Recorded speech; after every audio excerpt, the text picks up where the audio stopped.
Islam Moors. Today is January the 12th, 1440, January the 12th, 2020. And this is the Sunday class that we're doing with regard to capitalization on our documents, because we want to make sure that we are fluid and that we navigate according to the things that we learn along the way as we're experiencing this awesome ride. We are fast approaching our new year, which is on March 21st. And in looking back on all that the Moors have demonstrated, and also in the recent changes in the energies, I'm not sure if how many of you have experienced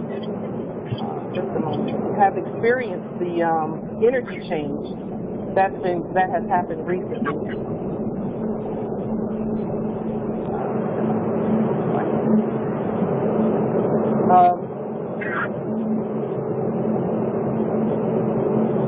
It's clear to me that through these energy changes that we've experienced recently, and also where we are as a nation, we have definitely gone through the birthing process. I'm almost positive, and in fact I am sure, it's the knowing that I have, that our nation is what is known as reborn, basically. I mean, our nation has been since time immemorial, so we know that we've always been. There never was a time when we were not. Noble George, can you do the *6? For some reason it may have come undone. Okay. I hear what you're saying, Empress Amara. On the sun calendar, it's 1439, and on the moon calendar, it's 1440. I just unmuted. It's not me. Okay. Okay, thank you. Okay, yes, it's on. Right. Yes, on the sun calendar, it's 1439, and on the moon calendar, it's 1440. Thank you for that. Thank you, thank you. Keep me on task, Empress Amara. No problem. There's still some noise and really loud. Yeah, there is some background noise coming from somewhere. Let me see if I can. If everyone could start speaking, that would be great. Okay. We know that we have absolutely been born. Our nation is standing. Our government is standing at this time. We now know that we have our own courts. We are our own courts. And we know now that we do not have to ever go back into the war courts, because those courts are war courts. And we're not at war. And that's the point of all of this, is that we don't have to ever go back into their courts, ever. Those are war. When we go there, that is a sort of a declaration of war. We don't want to be in there, and we don't have to ever be in there. Just a moment. Got it. We don't ever have to go in there, because that is, their very courts are a declaration of war. And we're not at war. We've already declared we're at peace on our land. That alone, knowing that we don't ever have to go back in there, is worth celebrating. Absolutely worth celebrating. We never have to go in those war courts. At this point, we're reviewing all that we have put in place for us, so that we can continue navigating and fine-tuning our processes and our energies. There have been a lot of processes and things that have been put in place. Mainly, the most important one is the court action. That's the most important one. And so we're going to be fine-tuning and navigating and tweaking and making changes to it as we grow. At this point, you know, so we are going to be reviewing and then putting out the changes that we see in the court process. And we're going to be fine-tuning also our energy as we go through these processes. We're going to be fine-tuning them along the way. So everyone should be doing energy work every day, all day if you can, because that's going to be the most important as we continue to move into this new space that we're in. The energy work is important because we cannot, as I was stating earlier, we can't have revenge energy or war energy when it comes to the alveons and the things that have been done. We cannot have that. We have to move about peacefully during our demonstrations. It's difficult because of the things that we've been through, but it's not difficult because of who we are. Our energies should always be peaceful energies, okay? War energy is always met with more war. When we war against them, they war back. When we're peaceful and we send our documents, there's nothing to fight about because the law has spoken. We're the law. So again, we'll always be fine-tuning, editing, updating, restoring, and remembering in our processes in honor of our ancestors and all that they've done for us and all that they've given us. They wanted our estate, our vast estate, to be peaceful and to be free so that we have access to everything on it. We are born. Our nation is here and standing. Our government is here and standing. All Moors are government. All Moors are part and parcel of their government. All Moors. So there's no one, there's no president, there's none of that. We all are governing together as a unit, unified body. So having said that, I want to be sure that everybody can see the document that's on the screen. And for those who are calling in by phone, the document is a lien, a recent lien that I'm doing with regard to, and we're paying particular attention to the capitalization and the lowercase, etc.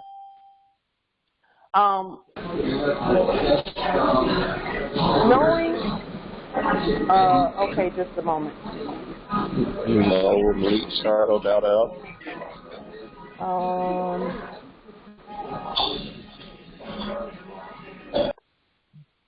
Okay. So with regard to capital letters, this is something that we're going to have to pay close attention to from now on. Many more know this, but a lot of us, you know, did not know when we first came in because there were so many things we were learning all at once that this was not, it was not top priority. But now that we know how to do the lien process, or we're learning, for those who are learning the lien process, and for those who are learning to do their affidavits and writs, etc., we have to pay close attention to the capitalization.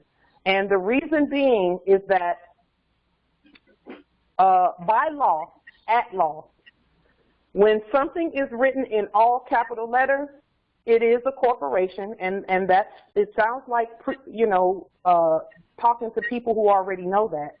But I wanted to be sure that everyone knows the last part of this, which is that all lowercase letters is an automatic invocation of sovereignty. In other words, when you put your appellation in all lowercase letters, you are already invoking all rights, and you're already saying, I am the sovereign. It is an upgrade in status when you write and speak, write in all lowercase letters.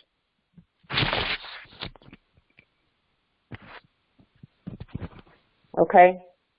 So we know that the case, proper case is for Moors is all lowercase, including the first letter of our appellation. Now, when you are writing or your affidavits and writs, and you're speaking of, say, for example, a colonizer, that's a corporate colonizer, that's all capital letters. When you're speaking to the subjects, the ones who have agreed to subject status, or you're telling them they're subjects, you're commanding that they behave in a subject manner, then you capitalize the first letter of their name, which is how they taught us to write our names when we were in their education camp. And then it's lowercase, the rest of the letters, but the first letter is always capitalized. They knew they were subjects, and that is how a subject writes their name. But appellations are not written that way.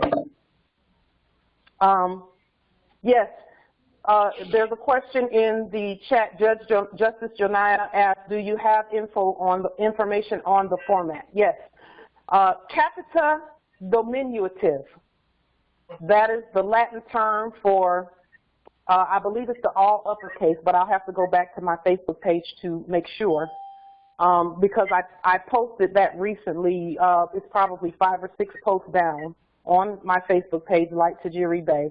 And it explains what the Latin term Capitis Diminutio means, and then it also explains the other forms of writing. And I'm going to provide a little bit of proof that all other nations know this. All other, no matter what language they speak, all of the other nations know that when you're talking about the Moors, you never capitalize their names, because that's an insult to us. That's an insult to us. And let me put some proof of that on the screen as well. Let's see. Here, let me go to documents and date modified.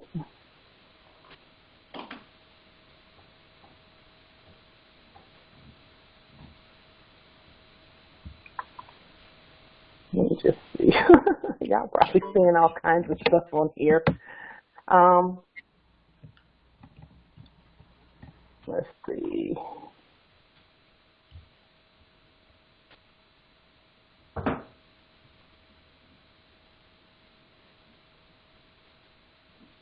Okay, here it was right there. Okay. I'm going to screen share a screen capture that I took from a video that was done by Noble Obashango L. He did an awesome video on a document that he found in the Harvard Library of Documents. And that document explained, let's see, there it is right there. That document, there it is right there. Okay, let me screen share this one. So that way you all can see it.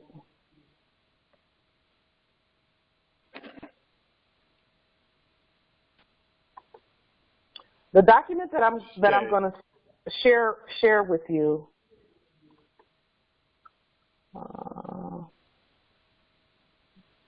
It's that one. Okay. Can you see the document there on the screen? For those who have the yes. Okay. The document is a quotation, and it explains both in Can you move it a little Spanish, bit more to the left? Yes. Hold on for just a moment. Let me make it a little bit bigger also. Can you see it now? Is that better? Yes, thank you. Okay. This document is quoting both the German and the Spanish translation, and then also it has, and it's done by the English. So when the English wrote the word Moorish, they capitalized it, but they should not have. But when you look at, it said the original quotation is Ein Moorisker Federpuschen so ein Ross auf die Stern gehört, which is, what they're saying in German is a Moorish feather tuft like those used as plumes on horses' heads. So they were describing a Moorish headdress. And when you look at this original quotation, even the Germans, when they said Moorisker, which means Moorish in their language, they did not capitalize that word because they know that that's not what you're supposed to do when you're talking about the nobility. And then the second sentence, the second translation here, Panache de plumas morisco para la frente de un caballero. Caballero. That is the Spanish writing. That's the way that the Spanish wrote it, and it was translated. But they use the word morisco to say Moorish, because morisco is Moorish in Spanish, right? Empress Imara, is that correct? Morisco. And even when they wrote it, they did not capitalize Morisco. Only the English in this particular example here capitalized the word Moorish, and they should not have. But they're the colonizers, and it's their writing. But this was taken from a document that that I saw on, it's in the Harvard University Library. And if you go to Obashango L's videos, this is one of the most recent videos that he did. Yes, Morisco. Okay, yes, Empress Amara said in the chat, Morisco. Yes, that's correct. Morisco is Moorish in Spanish. So all of the other nations of the earth know that when you refer to the heirs, you never capitalize Moorish, never. And we have to do the same thing, okay? So that's just a little bit of proof to that effect. So now what we've done here, hopefully you can see the document that's on the screen. It is a lien, and this lien, on this lien, even our letterhead has been changed so that it's not capitalized, okay? Look, if you look at it, Moorish National Republic, federal government, the letterhead has been changed. And it's changed because that is what is lawful. We must do what's lawful. The law is not something that you can debate and argue about. It's the law. We have to do it, okay? And those, you know, that's just where we are as a nation, and I think that, you know, this is one of the most important assertions and invocations of our sovereignty that we can do, is even when we look back at the older writings of our ancestors did the same thing. They didn't write anything with capital letters. Why? Because the initial 26 letters of the alphabet, none of those letters are capitalized, not one of them. There's only 26 letters in the alphabet, and none of the 26 are capitalized. Now, if you're talking about an alphabet that's been hypothecated, then you now have 52 letters in the alphabet, and the first 26 are not capitalized, and the second 26 are. But that's the trick. That's not where we're supposed to be. We're supposed to be with the original 26 since we're using them. Okay? So this document is a lien that has everything lowercase, Moorish National Republic, federal government in all lowercase letters. Societas Republicae et Americanos in all lowercase. Moorish Divine and National Movement of the World, all lowercase. Northwest, they make some. South, they make some. Central, they make some. Northgate, all of that in lowercase letters. And then I'm going to scroll up on the lien. If you'll notice, everything else that's written on the lien that is not the name of a subject is lowercase. That's going to keep it in the spirit of our sovereignty. Okay? We remain sovereign in that manner. Now, the things that we've done in the past are not wrong or ineffective, but this is a part of that whole Moors are the navigators of the earth. Okay, we're navigating this change now. So the things that we've done in the past, it's not to say that those things are wrong, but we want to continue to get better because that's what a rise, a grand rising, is all about. As we're rising, there are going to be changes that are going to be made in everything that we do because we get better and better and better as we ascend.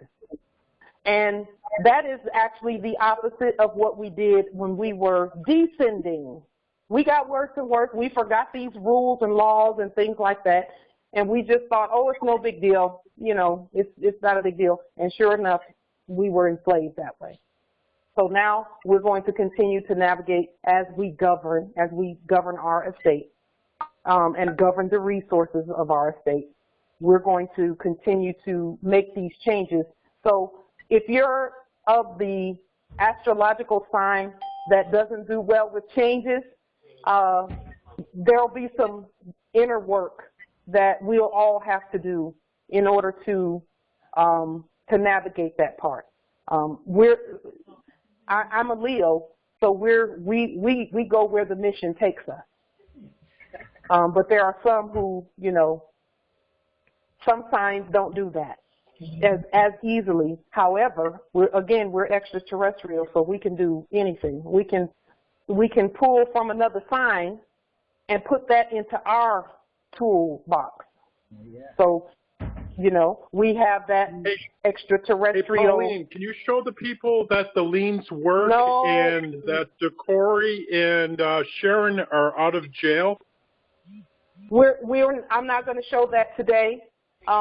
Because they don't work. Speaking of which, I'm glad you're here. I'm glad you said that. You are going to have to be respectful in our meeting, so you can't just be yelling out. Another thing is I just recently did a video addressing how we handle things, even with regard to the Moors that are in. There's work that we all have to do. We are a new nation, and that's what this is all about. So, again, we're going to navigate through even that because that doesn't scare us either. We're going to keep going. So why don't you put on your screen to show the people that your liens work? I'm just asking you a simple question. Okay. That's not what this class is about, but it actually is about that, really. Because, you were just talking about liens. If they weren't working, you wouldn't be here. They're not working. I've called. I've called these places where you liened. Yes, I've done a video on it. They would not. You wouldn't be here if they weren't working. We know that. Now, we're going to get back to our class. And it's public knowledge if you lien somebody and your liens don't work. Now I'm just going to sit back and listen more. Okay, sit back and listen. I'm not going to interrupt you again. But you can't keep. Okay, don't do that. That's not a good thing. All right. So our liens absolutely work, or else we wouldn't be, you know, that kind of thing. So we're not going to give that any attention. We're going to get back to the liens. Let's keep doing them. Keep doing them. That's why we're here. Okay. And this part right here today is going to make the liens even more effective. And not just the liens, but all of the documents that we do. When we put that name in lowercase, and thank you for being respectful, visitor.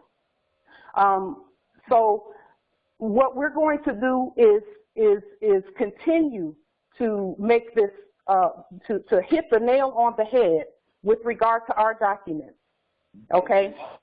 So, again, all lowercase letters for everything that we do. Now, if you look at this lien on the screen, the colonizer's name, or the subject's name in this case, because what I did first, initially, let me go back to the beginning. What I did first is I leaned the all caps of this particular subject.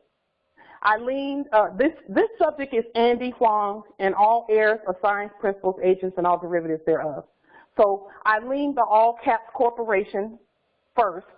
That was already done previously. And now I'm going back and speaking, now that the corporate covering is off of that particular subject, now we're going to speak directly to the subject. Okay, this particular subject has a court date with the Moorish American Consular Court coming up this Wednesday at 3. He and several others, many of you have seen that on Facebook, and I usually put it out there so that the Moors can attend. We're starting to now call them into court, and we do the same thing based on ex parte Milligan. Our courts must be active. So that for every Moor that's on this call, each and every one of us, when we get to that point, must be conducting our affairs in that lawful manner. A court makes our affairs lawful. So that is, again, what these liens are all about, because when you lien them properly, and we've been liening properly the whole time, that got their attention. That's why they, you know, they're now looking in the direction of the Moors going, wait a minute, what are y'all doing over there?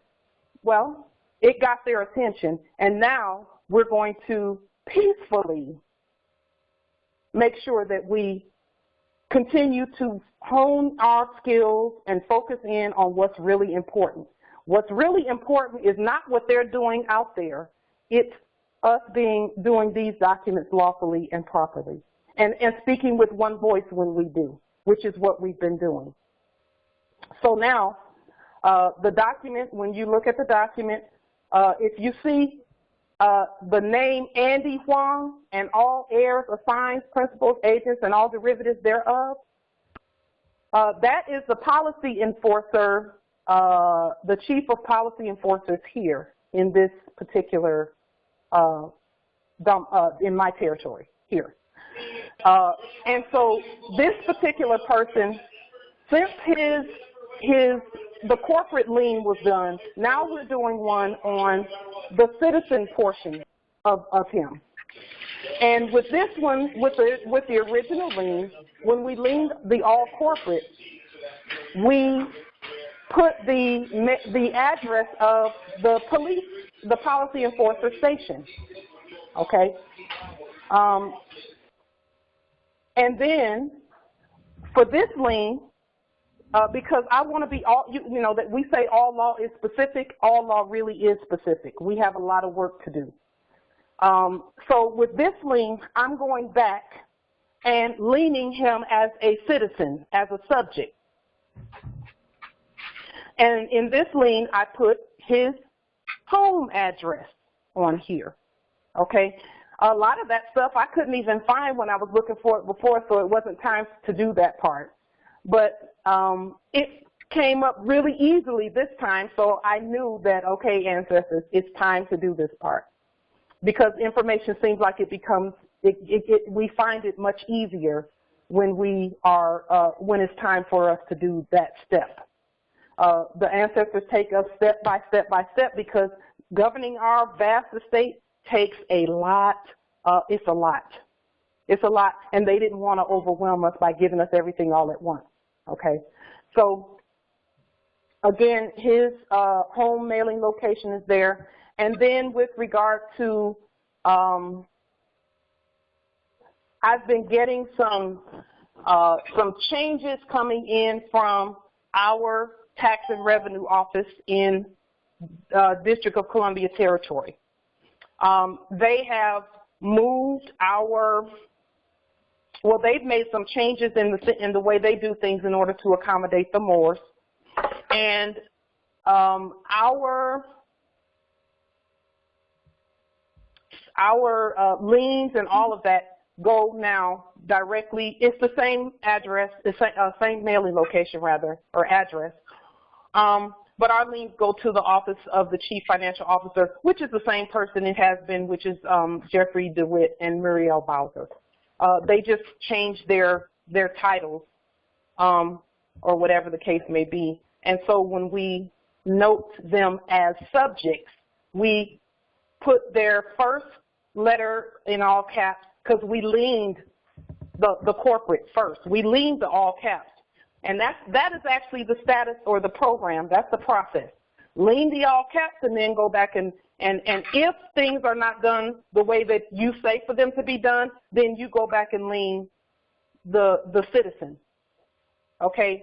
Because the citizens really, in their minds, and this is just a you know, I've been thinking about our processes and everything. In their minds, when we speak to them, we have to be speaking to the citizen and not just to their corporate person.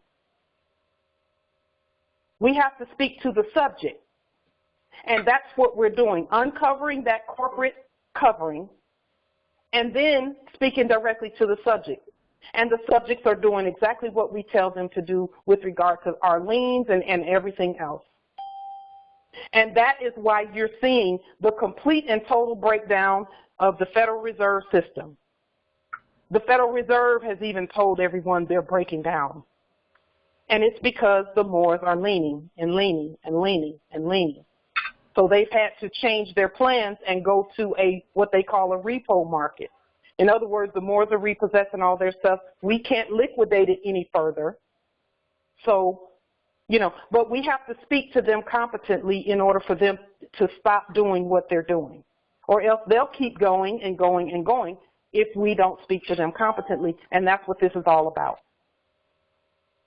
So now, on this same document, when you look, and I meant to uncapitalize Moorish National Republic Federal Government Tax and Revenue, so I'm going to show you here where it is uncapitalized. So it says here, from Moorish National Republic Federal Government, Moorish American Consulate, like tajiri Bay, in propria persona sui juris, justice, vizier, minister, all rights exercised at all times. Okay, so when you all write, are typing up your affidavits and writs, make sure that nothing about you has any capital letters in it. Nothing about you has any capital letters in it. Okay. And then I even went so far as to go through the whole document and uncapitalize everything so that it is in alignment with both the treaty and the Constitution and our sovereign status.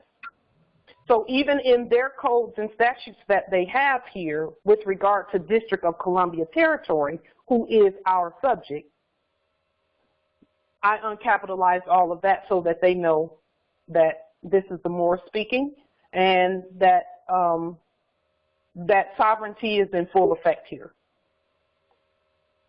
And then you all know about going through these codes. We've gone through these codes before, but I'll just mention just a few things with regard to these codes that are on the screen. One of the codes, the first code is 28 subsection 9-501 with regard to where to file them. Number 1 says the recorder of deeds.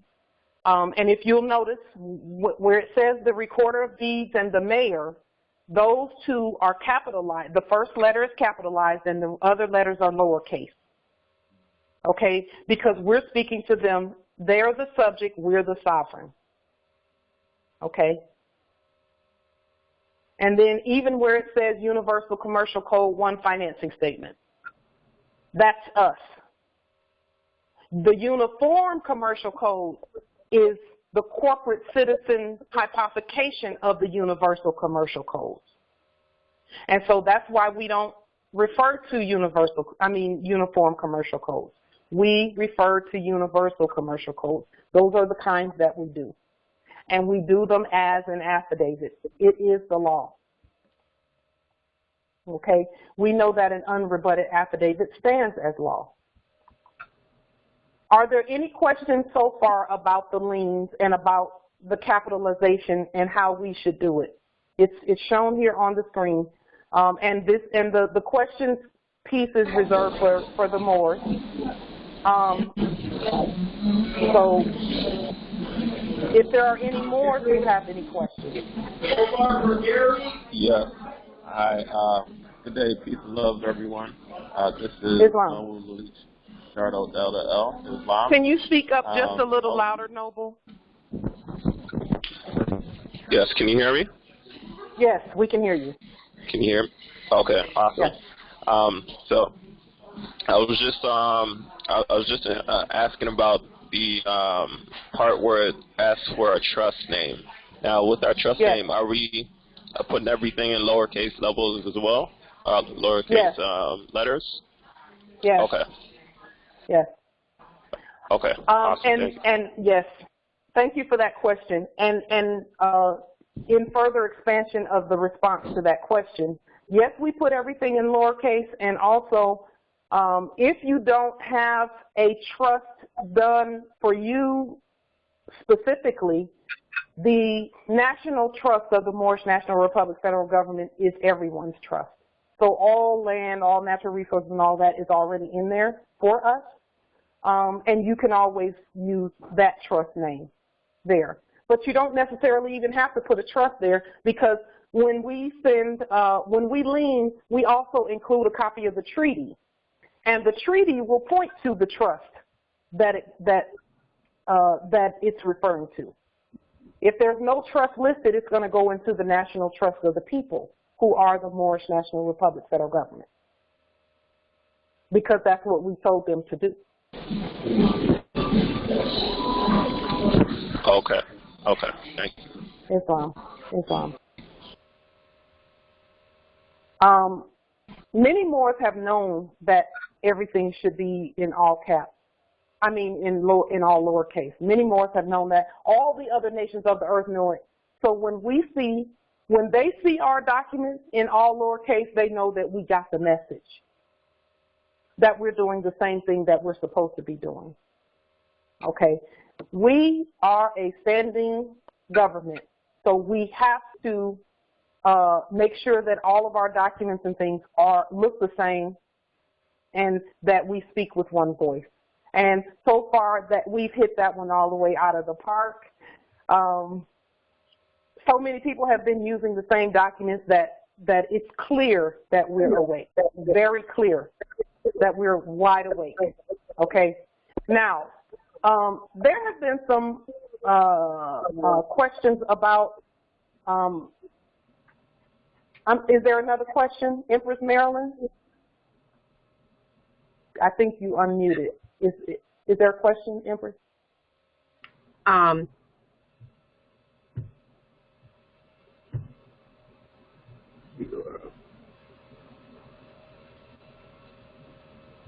Is that did you want to say something, Empress Marilyn? Okay. We'll give you a moment to get your thoughts together with regard to your question. But this does not mean that you have to go back and redo all of your liens. It doesn't mean that. What it means is that going forward, now if anyone who wants to go back and redo their liens can, but you don't have to, because those liens are just as effective. There is a general resolution, and this is common knowledge, that when a nation, an indigenous nation, is standing up and they're learning to govern their land, no one can tell them how to govern it. We can govern it the way we want to govern. Okay? So again, the liens that were filed previously, 100% effective. 100% effective. And we basically gave them a whole bunch of signaling then, telling them that we're awake. Okay? So you don't have to go back and redo everything, but going forward, make sure that you invoke your sovereignty by using all lowercase letters. We have a consulate in China territory. Is it China? Yeah, China territory. And in one of our meetings recently, he said that is pretty much something that he has seen, where everything should be in all lowercase, and that is how you invoke your sovereignty as well. Thank you. It also relies on Okay. Okay. Are there any questions also about the liens or the capitalization or where we're going as a nation? Because there's a couple of other things that I wanted to bring forward in this meeting as well. We have been a little bit off the radar the last few days, last few weeks rather, trying to, and not even trying to, but getting, demonstrating and doing more demonstrations so we can come back and tell about the success of the demonstrations. Many of you have heard or know that the policy enforcers, for a while, they were coming here pretty regularly, knocking on the door. We took care of that, and it took a court action by the Moors to do it. Okay? That's how we know these court actions work. Is because all it took was for me to do a court action, and they stopped coming that day and have not been back. And I go and travel in the jurisdiction of my ancestral inherited estate at will. So are there any questions also about the court process, the court actions? Because a lot of times Moors have been asking, saying things like, I need to get a case moved to the consular court. You can move it. The court action is pretty cut and dry, so to speak. And when I say cut and dry, it's a wrap. That the court actions are the proof that we know we're the sovereign. And there is on the website, www.moorishamericanconsulate.org, there is a sovereign command to appear in court document that you can download, and it gives you all of the information and the template to do the court actions. Each and every one of us must not look to someone else to do court actions with regard to governing our affairs. We must do them. All Moors are consuls and judges. That's why we have the L and the Bey's title of nobility. That title of nobility means that we are the law and we are the government. And then as you're starting to do your court actions, I've participated in some awesome court actions recently that the Moors are doing, and just as a witness, and you can't beat that process. It works every time. I know here in West, everyone who was taken, who has been taken, who had a court action done, they've been set free. So now we're getting, even with regard to Empress Sharon and Noble Decori and all other Moors, because there are, someone unmuted and it's giving an echo. Okay. Even with regard to the Moors that have been taken, we have to have Moors in their territories doing the court actions. Okay? It's not something where people look to certain ones to do it. Each one of us should be doing the court action. Okay? And then it's up to the Moor who's been taken to stand on their square and not be induced to fraud. Now, we know that the policy enforcers and the fake judges and them, we taught them well when it comes to inducement to fraud. We know that if you answer their questions, you're induced to fraud. Justice Marcel, can you unmute real quick and say a little bit about inducement to fraud? And then also, Justice George, you said something earlier about answering questions with questions. I really like what you said there. because that absolutely makes sense as well. If you're forced into those venues, you know, but I wanted to hear from Judge Marcel first so that he can give his account of how that, you know, and his suggestions as well with regard to that. Inducement to fraud, that whole piece. Judge Marcel, are you on? Who's on? Can you hear me? Yes, we can hear you. Speak up just a little bit. Okay. Great. Hold on. I'll do one better. Is that any better? It's a little bit better. You sound like you're far away a little bit.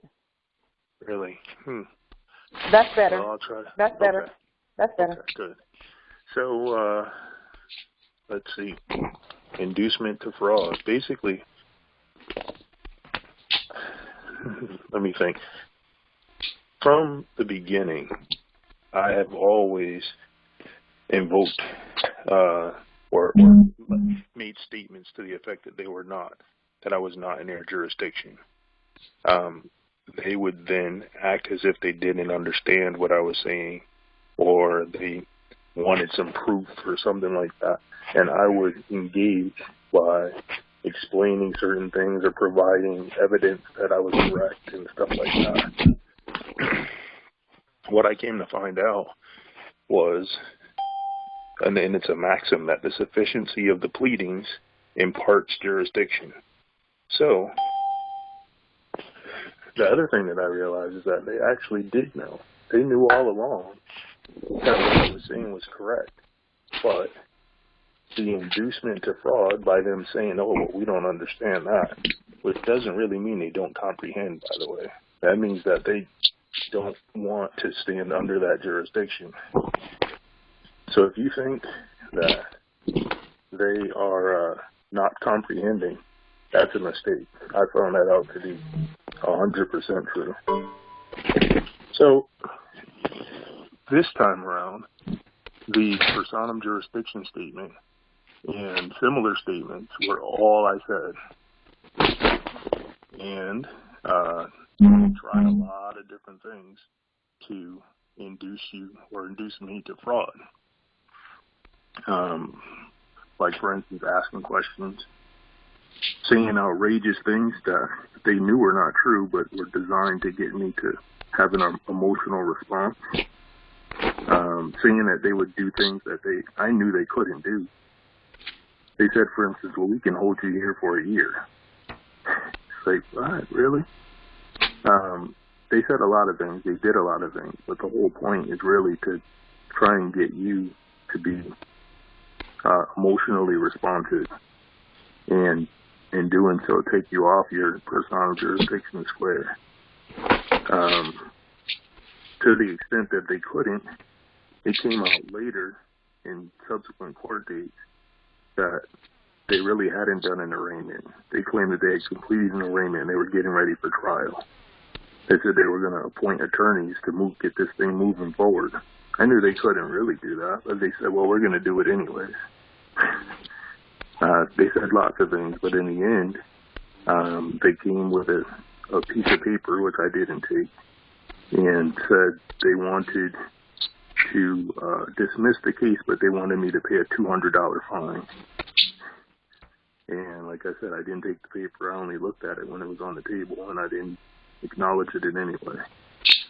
I walked away, and then they dismissed the case. And that was that. But I realized that I was there almost 2.5 months about. And speak up just a little bit. I was there 2.5 months, and every court date that they had, they kept trying to induce me to fraud. And when I didn't, they said they were going to appoint attorneys. And I said, well, I know that's unlawful. And if you're going to do that, I've told you already that this is not me. I'm not the defendant. And if you're going to appoint attorneys, then I'm not coming back. And now I'm in custody, by the way. So they said, well, we can sign this drag order and drag you to court. I knew they couldn't do that either. But I said, well, I didn't respond. But when they called me to go to court, I didn't go. I said, I'm not going. I sat down, and I just sat there and waited. And they said, well, go get the sergeant. Go get the sergeant. He said he's not going.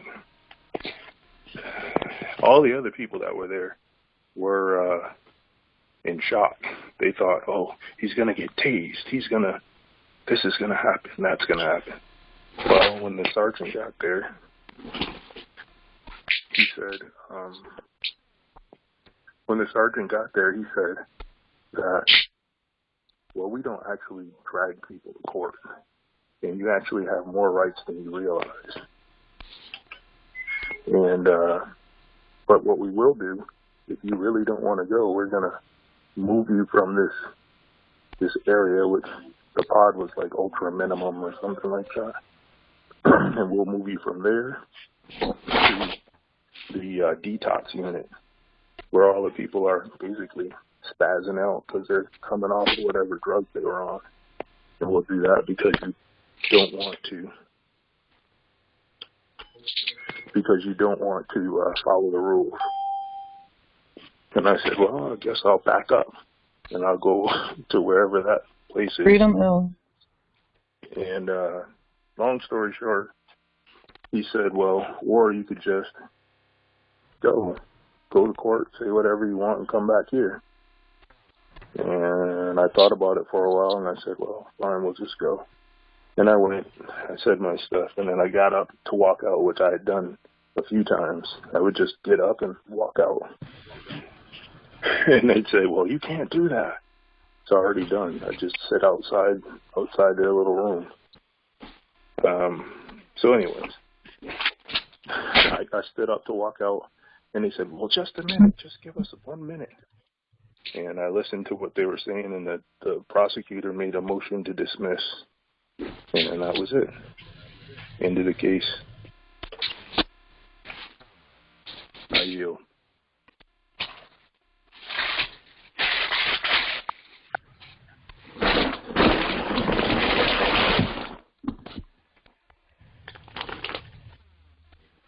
Islam. One of the things that I have learned, this is Noble George Anderson speaking, and I first learned this from watching the video before the judge shook. One of the ways to avert jurisdiction in their venue, if they answer the question, if they ask you a question, you always answer with a question. That keeps them from asserting jurisdiction over you. If they ask you if you understand, just as Justice Marcellus just said, you must say no, because the minute you understand, you've just accepted jurisdiction. So, in essence, you just want to never say, I understand. Your answer to, do you understand, is no, I don't understand. Please explain. Or, if they ask you, what's your name? Ask them, what is their name? It's not about being smart. It's not being, trying to sass them, as the old people would say, but it's about keeping their jurisdiction from falling on you and you falling under it. So you always answer a question with a question. No matter what the question is, find a way to answer it with another question. I yield.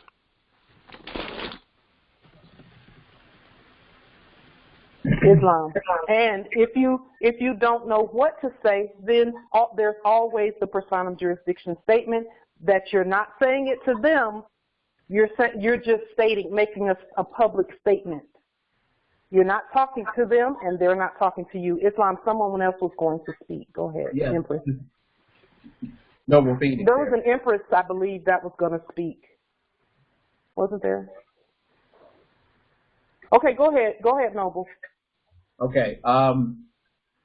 Just a quick question for Brother Marcel. when they dismiss that court case, one of the things that is always left open, even when they dismiss the court case, they've already created bonds and everything else in the background, because that's how they're trying to generate some fiat for themselves or some money on the securities market, etc. Is it your intention to do anything about closing out those so-called bonds and et cetera, so that those are not being affected in any way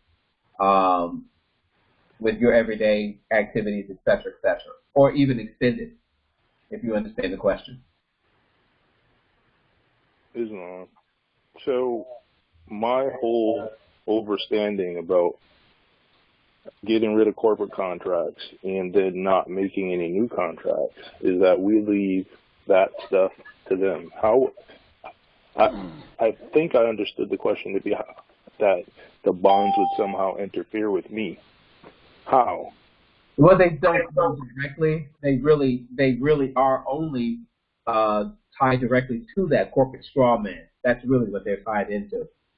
But and that's why I'm asking that, because those are things that they're doing with the straw man that you've already linked up, undoubtedly, at this point.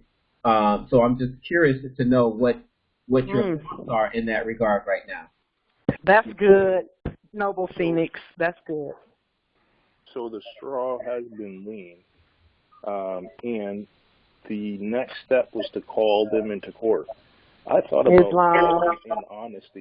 In honesty, I thought about unlawful detention and all of the laws that they had broken and what you could do about it and all that kind of stuff.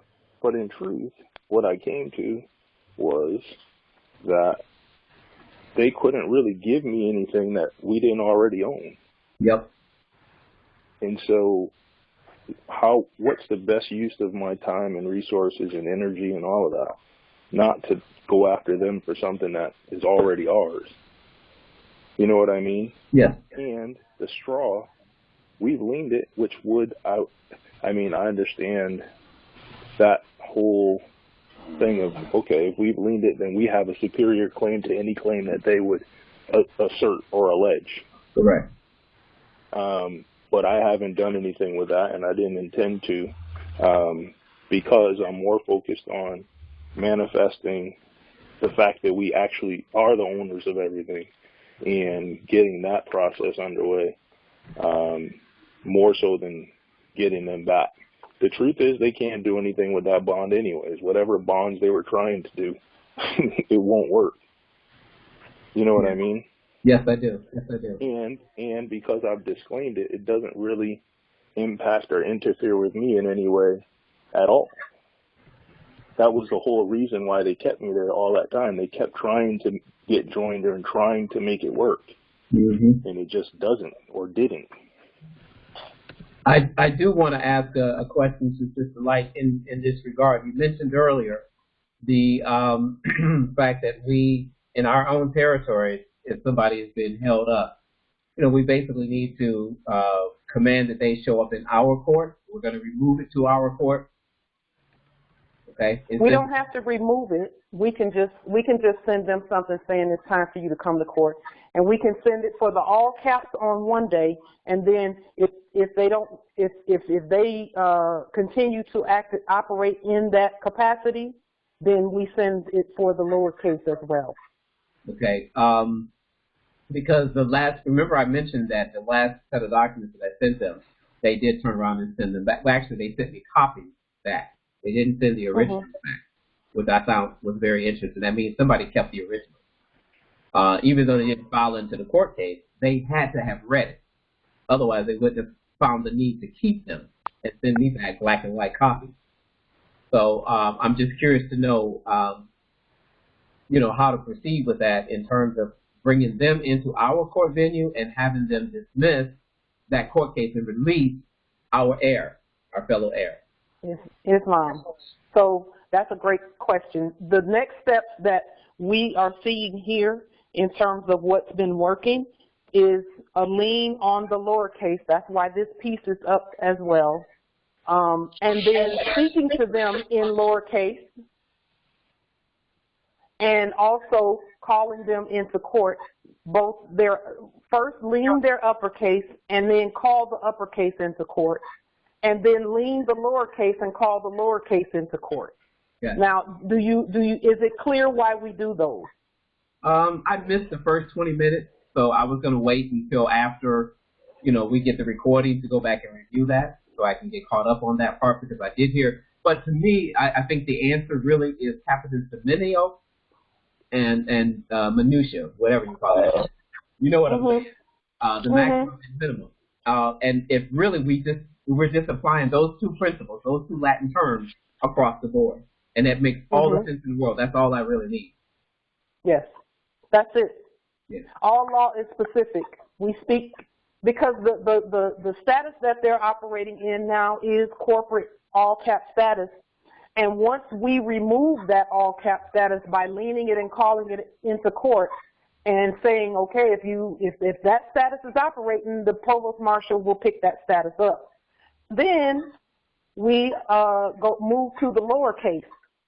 If they're still running around doing all types of craziness, and you could actually do both of those at the same time, but the court action has to be two separate court actions. The liens can be the same lien, where you lien the uppercase and the lowercase, but then you're speaking directly to the citizen subject, the subject then, and leaning the lowercase in their private capacity.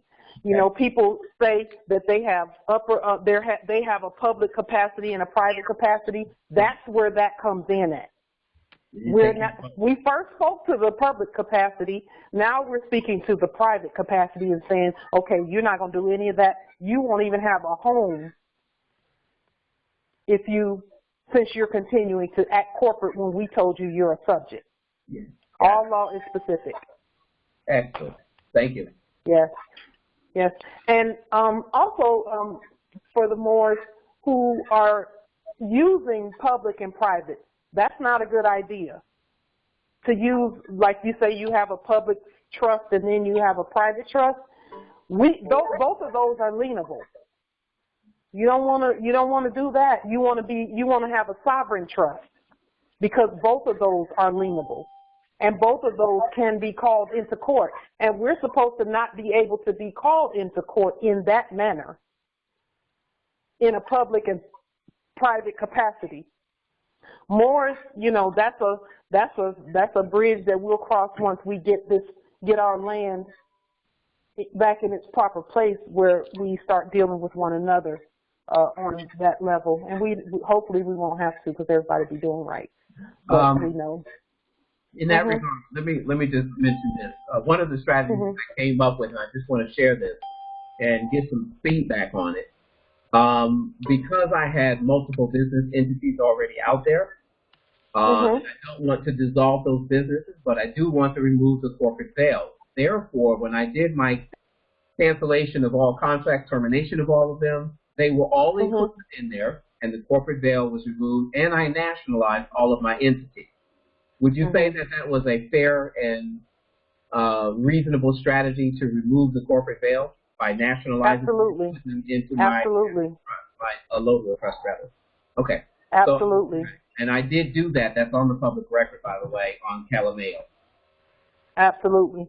That's a beautiful strategy, because that's part of the Grand Rising. We're pulling everything up out of the corporate purview into sovereign status, including, and now at some point, and let me say this, the one thing that I can see about that is the same thing I see about everything that, with regard to like my social or the social and the, military ID cards and all of that stuff. At some point, that stuff has to be, we have to not use them at all, because we're supposed to be operating as the sovereigns on our land. At some point, all of that stuff is going to come to an end. They're not even accepting military IDs and, U.S. corporate status stuff.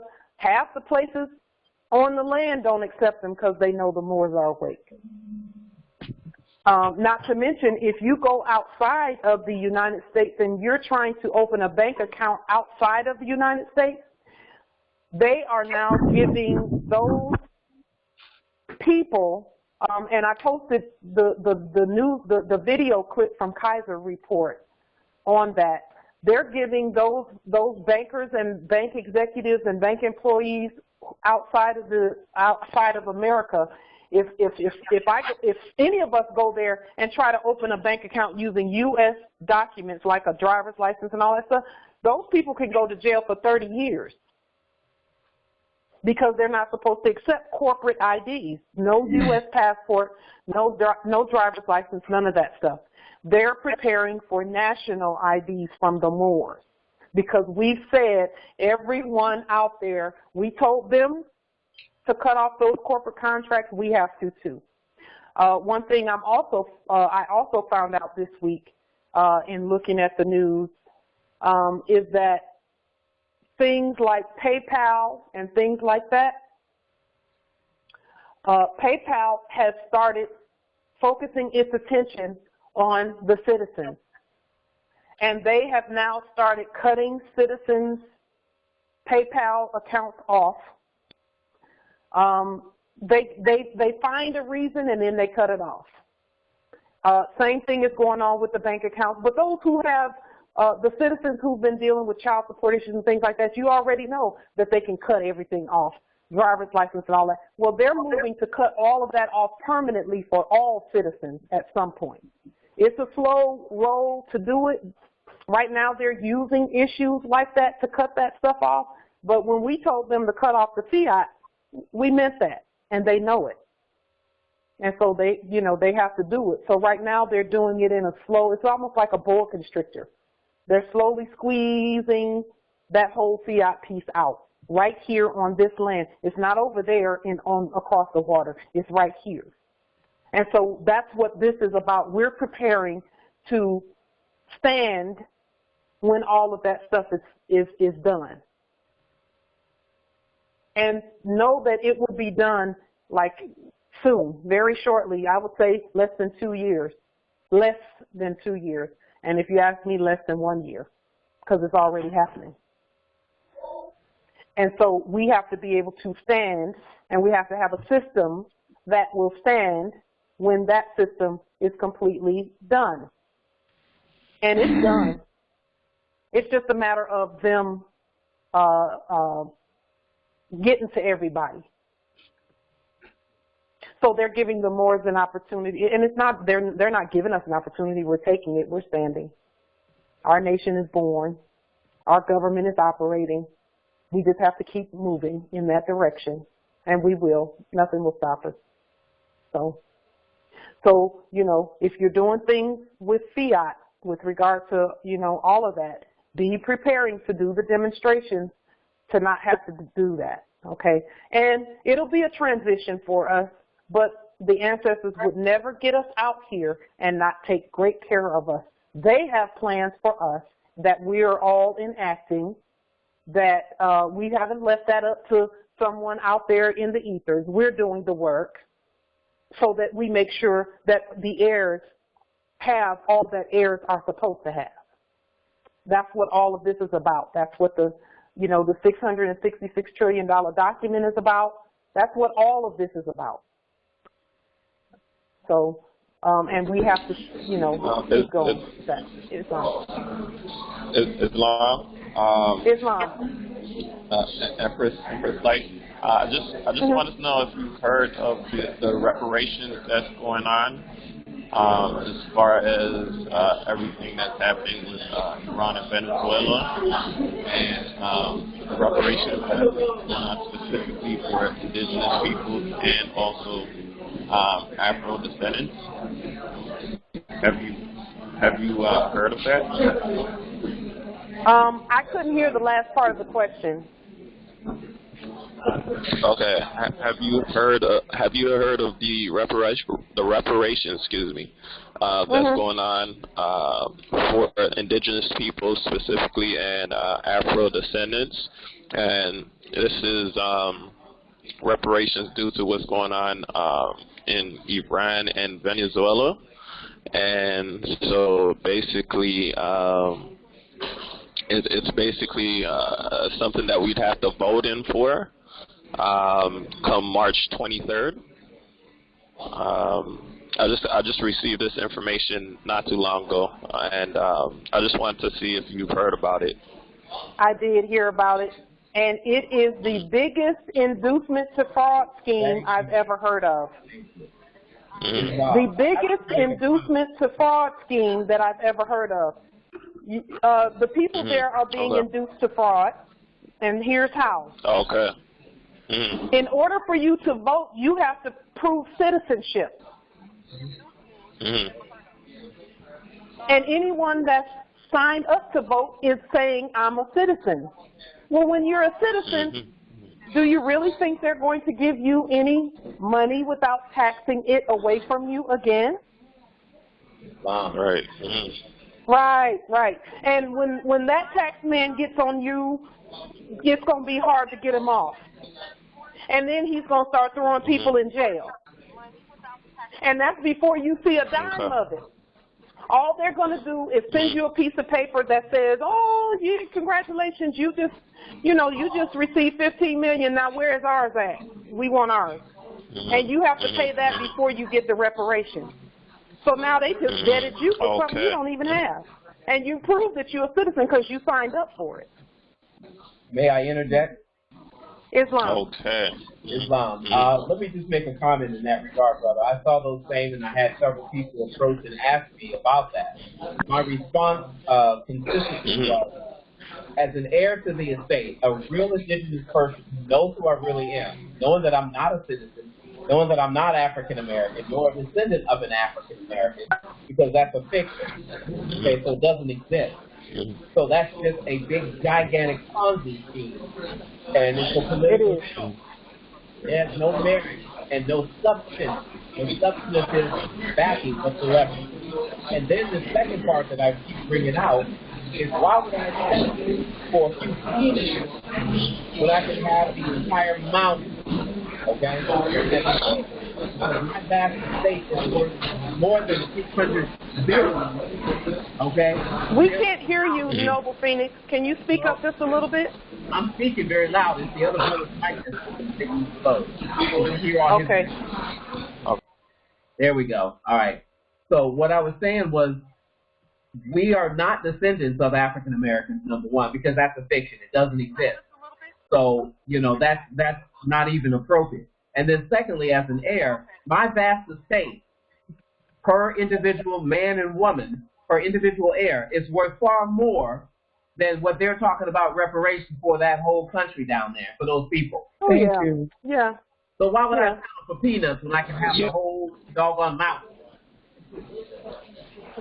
Islam. Yes, absolutely, Islam. Absolutely. That's why these were questions that are raised. And the only reason why I held interest in it, because it did say indigenous people. So, and that's why I'm glad I had the opportunity to bring it up on this call, so that I can see, the different feedback and understand what's really going on. So, Islam, thank you so much for the feedback. Yes, thank you. Thank you for asking also, because that's important. They see that we're standing up and that the heirs have spoken, and there's nothing that they can give you that you don't already own. Nothing that they can give you. And not only that, but what they would give you is fiat, because see, they want to try and push some more fiat, but they're not even going to give you the fiat because they don't have it. We're leaning it away. Islam? They don't have it. Islam, and how can they, when they are in debt? They're in arrears as of 200 plus years. Right. So how can they? Thank you. That's a good question. That's a good question. They're bankrupt. What can they give you? So now you know that they just want your signature. Because with your signature, they can go and get a bunch of stuff to eat. But if we want them off of our land, we will not be induced to that fraud. That's like Boy, the people down there must be kicking their behinds because that's their last resort. That's the last little trick bag they ever have is to promise reparations. That's right. Like when they don't have anything left, then they use that one. Right, Islam. And just to add to what I was saying, they came here and they were given a loan. Yes. From us. So how is it now that they're going to come and give you something that you already gave them? You gave them the loan to be able to do their commerce and whatever it is they were supposed to be doing on here, not creeping on the land. Yep. Islam. So you're thinking. That's how you know that what we're doing is working. Because they're talking that same reparation stuff. They was talking that last year here. They sent something from the UN saying, you know, that black people deserve reparations. Well, you know, at this point, from what I can see, all they're saying is that the Albions want some reparations for all, you know, for helping build up the Moors estate. That's what I see when I see them saying reparations. To me, it's them asking for something for them, because they're the only black people I know. I don't know any other black people. So, you know, we're good.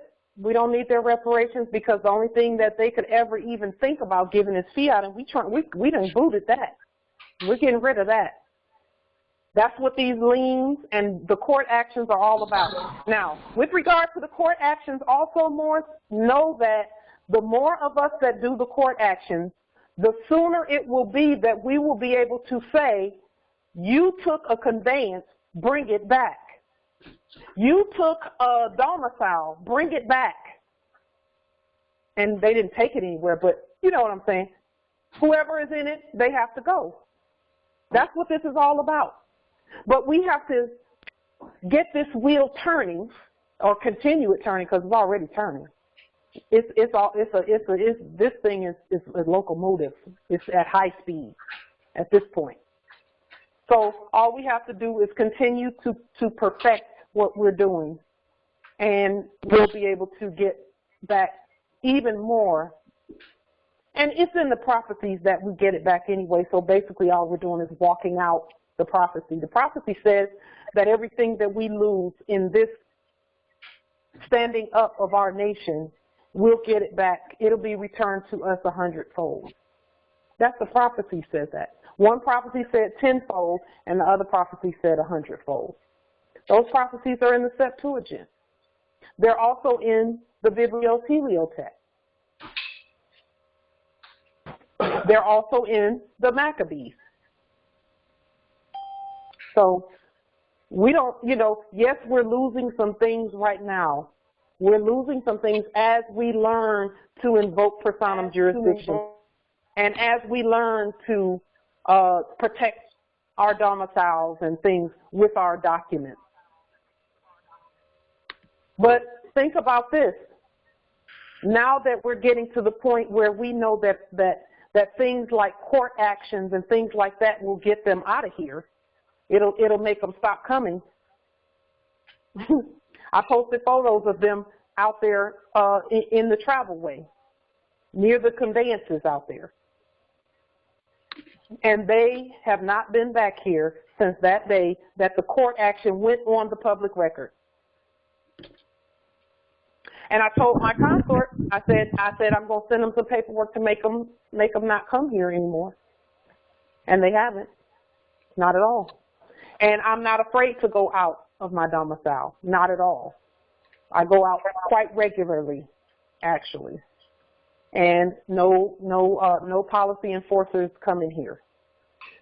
They're still out on the street because there's some citizens out there that need correction and removal from the street. That's why we have to make sure we're not on the citizen list, that we're not corporate. And the best way to do that is to call them into court and tell them you're the heirs. They know that's how we stop them, you know, that unlawfulness, the lawlessness. They know that court actions is how we do it. Because the court action, it gives a statement as to who you are on the public record anyway. And now you're asking them, or not asking them, but commanding them to state their name and nationality. And nobody's warring with anybody. We're not mad, but we are the heirs, and we are justice on our land. Are there any other questions about the lien process, the court actions?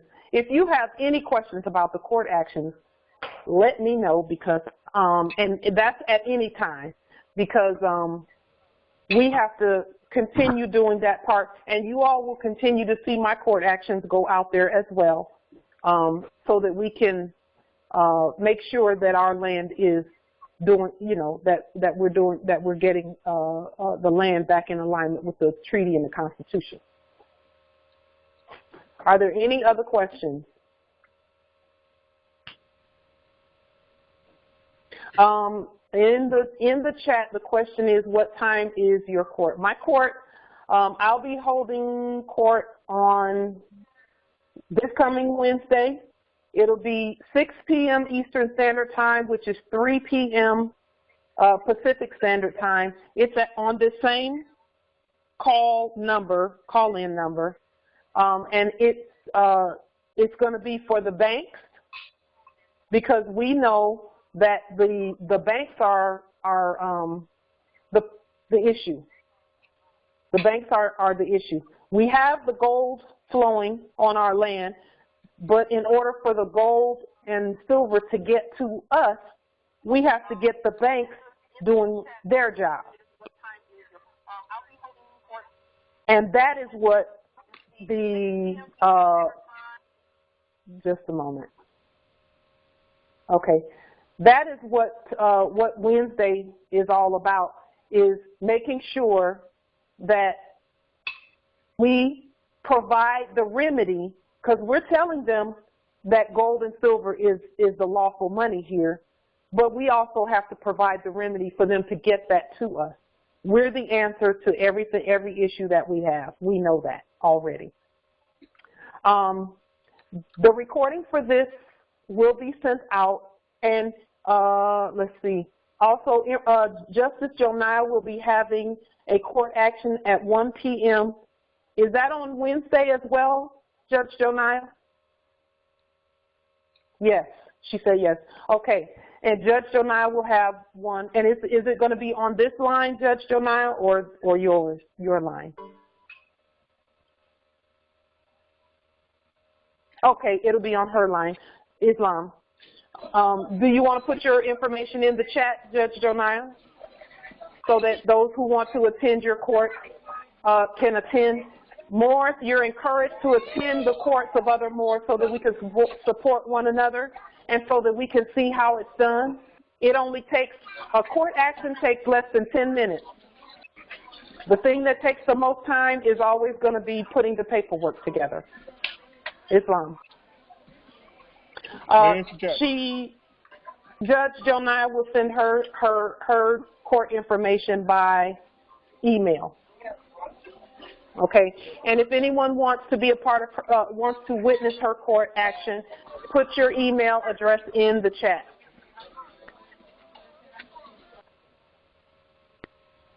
Okay.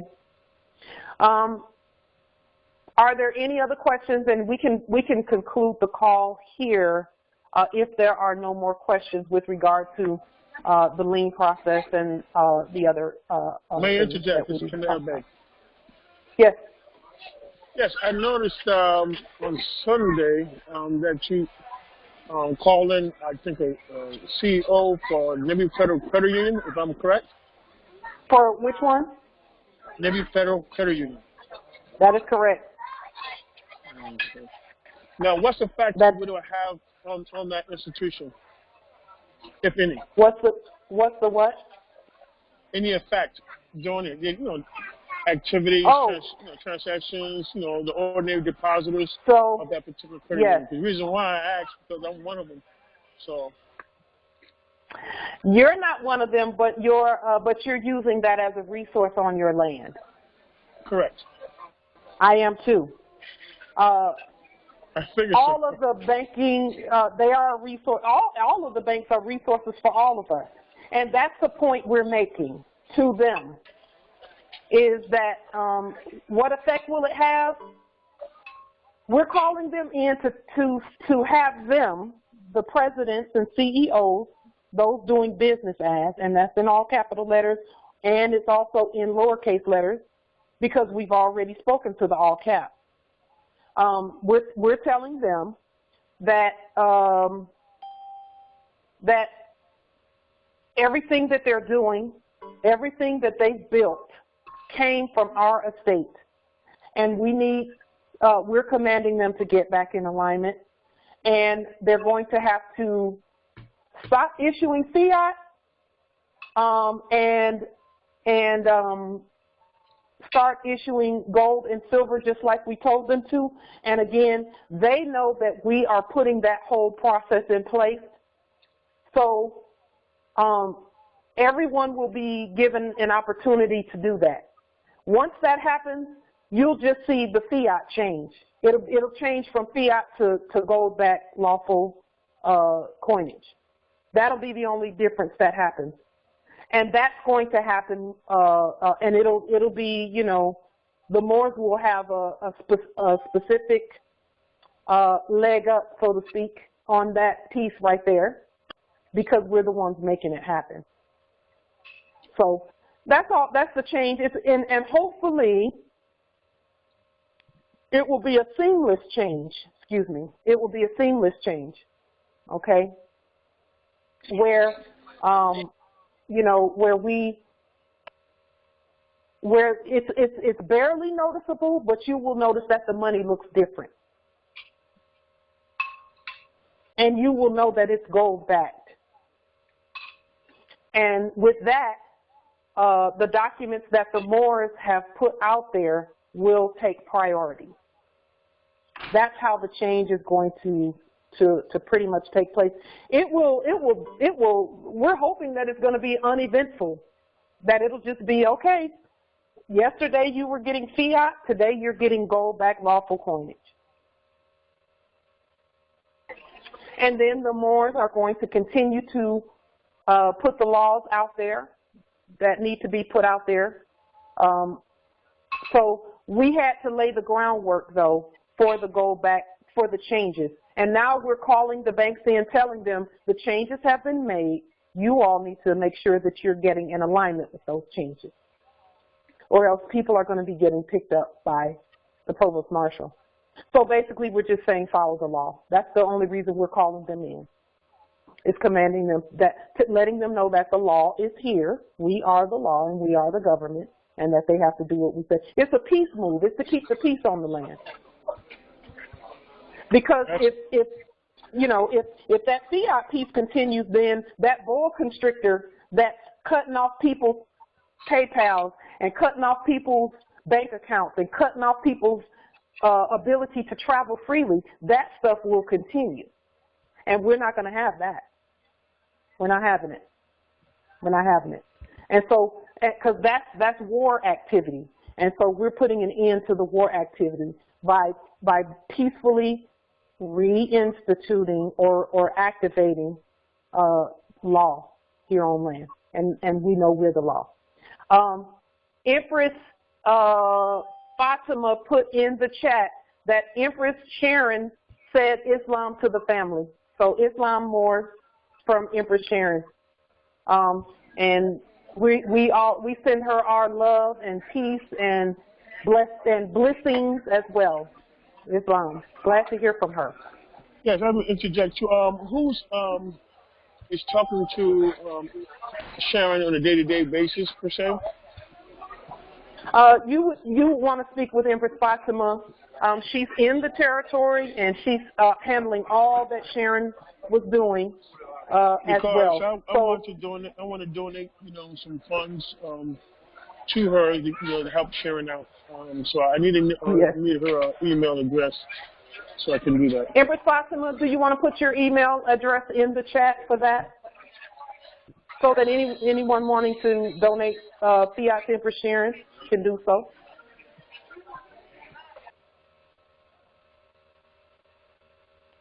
Islam. Also, the lien on for the Liberty Federal Credit Union, that's in our public records at the Moorish American Consulate? Yes. I believe it is. I've not had it uploaded to the website yet, but it'll get up there eventually. It is posted in on Moorish American Consulate West and Northeast and South and Canaan land. That announcement is made there on the Moorish American Consulate Facebook pages, social media. Yes, I noticed that sometimes where my affairs going into the Liberty Credit Union, I noticed this time they're kind of looking at me a little bit strange and off. Yeah, because they know you're one of them. You're one of the ones that's going to make that change. Well, I've been telling them, to have gold and silver. I said, but anyways, they kind of look at me kind of weird. So Islam. And like I said, they're aware. Even though Facebook is, sort of shadow banning the stuff that we put out there, so that it doesn't get seen by as many people, because they're trying to keep it as quiet as possible that we're doing what we're doing. So they only show my posts to certain ones, and it's a very few. I have, a whole bunch of people who should be seeing it, but Facebook doesn't let that happen. And that's why our numbers go down a little bit, seemingly. But we're not worried about that because we know it's getting to the right people. But those announcements are going out there. So even the frontline workers at places like Navy Federal know about the Moors. And they know that their CEOs are being called in by the Moors and by the government. Bank of America, same thing. JP Morgan Chase, Pentagon Federal Credit Union, Wells Fargo, all of them, Facebook, they're all being called in. We have to call them in to let them know that we're awake, we're governing, we're the law, and it's time for them to make the changes that need to be made in alignment with the law. So we need them to identify themselves properly and then know that the charter for their activity here on this land is the treaty and the Constitution, which is going to automatically put the Moors in the forefront because we're the law and we're the government. So there's a lot going on in the background that's being done so that we can manifest our estate. Okay, a lot going on in the background. And that's one of the reasons why we're not out, we haven't been doing as many classes and things like that lately, is because we're trying to get that part done so that we can get beyond this fiat piece. We have to get beyond the fiat piece, Islam. Are there any other questions? I yield the floor. Islam. Thank you, Noble. Islam. Okay. Empress Fatima has placed her email address in the chat for those who wanted to donate to Empress Sharon. The email is Moorish American Consulate NJ, as in New Jersey, @gmail.com. Moorish American Consulate NJ @gmail.com. Okay, for anyone who wants to, she speaks with Empress Sharon regularly, very regularly. And Empress Sharon sends her love back out through Empress Fatima for the most part, Islam. All right, and we send our love right back to Empress Sharon. We love her with all our hearts, and we cannot wait for her to make her grand appearance sometime soon, Islam. We will conclude the call at this time, and peace and love to the Moors. Keep doing what you're doing. We got this. Already, our nation is born. If you've noticed a change in the energies, it's because the birthing process is finished. Okay, I don't know how many of you have been watching the stars and the astrology and the cosmology of it all, but I felt a significant shift in the energy in the last 2 or 3 weeks. And it's because the birthing is done and now we stand. So now we have a lot of work to do. It just made it so that we have even more work to do. More manifestation of the estate as Islam. Peace and love. Take care, Morris. And if you want to unmute now, everybody can star 6 so that we can end the call. Islam, peace and love. Islam, peace and love. Islam. Islam. Islam, peace and love. Islam. Islam. Islam. Islam. Islam. Empress. Islam. Pax et Amor, Empress Maryland. Justice Joniah, Justice Amara, Islam, peace and love. Islam, paz y amor. Islam, paz y amor.